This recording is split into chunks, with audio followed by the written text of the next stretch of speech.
আমাদের সোলার সিস্টেমের অন্যতম একটি গ্রহ হলো নেপচুন। আর এই নেপচুন গ্রহের পরিস্থিতি ক্রমশ খারাপ হয়ে চলেছে। ক্রমশ ঠান্ডা হচ্ছে নেপচুন গ্রহ, আর তাই নিয়েই চিন্তায় পড়েছেন বিজ্ঞানীরা। নেপচুন হলো সৌরমণ্ডলের অষ্টম গ্রহ। এই গ্রহের দূরত্ব সূর্য থেকে সবচেয়ে বেশি। ব্যাসের নিরিখে এই গ্রহ সৌরমণ্ডলের চতুর্থ বৃহত্তম গ্রহ এবং আকার আয়তনের দিক থেকে এই নেপচুন গ্রহ থার্ড মোস্ট ম্যাসিভ প্ল্যানেটস। এছাড়াও ঘনত্বের দিক থেকে এই গ্রহকে বলা হয় দৈত্যাকার গ্রহ।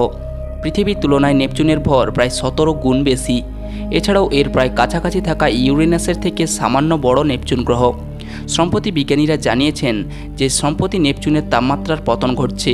ক্রমশ অনুমানের তুলনায় বেশি ঠান্ডা হচ্ছে এই গ্রহ, যার ফলে চিন্তিত হয়েছেন জ্যোতির্বিজ্ঞানীরা। তাপমাত্রার অস্বাভাবিক তারতম্য লক্ষ্য করা গিয়েছে এই গ্রহে। বিজ্ঞানীরা জানিয়েছেন নেপচুনের এই তাপমাত্রার পতন ঘটবে তারা কখনোই আশা করেনি। কার্যত নাটকীয় মুহূর্ত চলছে এই গ্রহে। সামার সিজন অর্থাৎ গরমের সময় এই গ্রহ ঠান্ডা হয়ে যাচ্ছে। এরপর ক্রমশ উত্তপ্ত হচ্ছে দক্ষিণ মেরু। নেপচুনের প্রসঙ্গে এই যে গবেষণা হয়েছে তার পুরোধা মাইকেল রোমান নামের এক জ্যোতির্বিজ্ঞানী তিনি জানিয়েছেন নেপচুনের তাপমাত্রার এই হেরফের একেবারেই অভিপ্রেত একটি ব্যাপার। এই বিজ্ঞানীর কথায় তারা যবে থেকে নেপচুন গ্রহকে পর্যবেক্ষণ শুরু করেছেন সেই সময়টা ছিল গ্রহের দক্ষিণ ভাগের গ্রীষ্মকাল। তারা ভেবেছিল যে ধীরে ধীরে উষ্ণতা বাড়বে এই গ্রহের, কিন্তু এখানে ঠিক উল্টোটা হয়েছে। তাপমাত্রা ক্রমাগত ঠান্ডা হয়ে যাচ্ছে এই গ্রহ। নেপচুনের উষ্ণতার এই তারতম্য এখন ভাবিয়ে তুলছে বিজ্ঞানীদের। তবে জ্যোতির্বিজ্ঞানীদের ধারণা একাধিক কারণে নেপচুন গ্রহের তাপমাত্রার পতন ঘটতে পারে। এর মধ্যে ওই গ্রহের রাসায়নিক গঠন অন্যতম। এছাড়াও তালিকায় রয়েছে নেপচুনের আবহাওয়ার ধরন এবং সূর্যের মধ্যে প্রতিনিয়ত ঘটে চলা বিভিন্ন পরিবর্তন।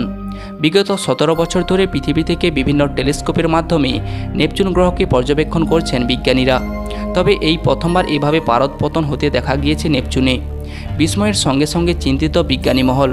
প্রসঙ্গত উল্লেখ্য পৃথিবীর মতো নেপচুনেও রয়েছে বিভিন্ন ঋতু, কিন্তু পৃথিবীর তুলনায় এইসব ঋতুর স্থায়িত্বকাল কিছুটা বেশি। নেপচুনের 1 বছর মানে পৃথিবীতে প্রায় 165 বছর, আর একটি ঋতু নেপচুনের প্রায় 40 বছরের সমান। এমন আজব ঋতুকাল রয়েছে নেপচুন গ্রহে, এবং নেপচুন গ্রহকে নিয়ে চলছে এখন বিস্ময়কর সব গবেষণা। সো বন্ধুরা, এটি ছিল মহাকাশ গবেষণা নিয়ে আরও একটি সায়েন্টিফিক ইনফরমেটিভ ভিডিও। ভিডিওটি ভালো লাগলে লাইক, কমেন্ট, শেয়ার অবশ্যই করবেন। আপনি যদি চ্যানেলটিতে নতুন হয়ে থাকেন চ্যানেলটিকে সাবস্ক্রাইব করে পাশে থাকা বেল আইকনে প্রেস করে রাখুন, কারণ প্রতিনিয়ত সায়েন্স অ্যান্ড টেকনোলজির ভিডিও এই চ্যানেলে আসতে থাকে।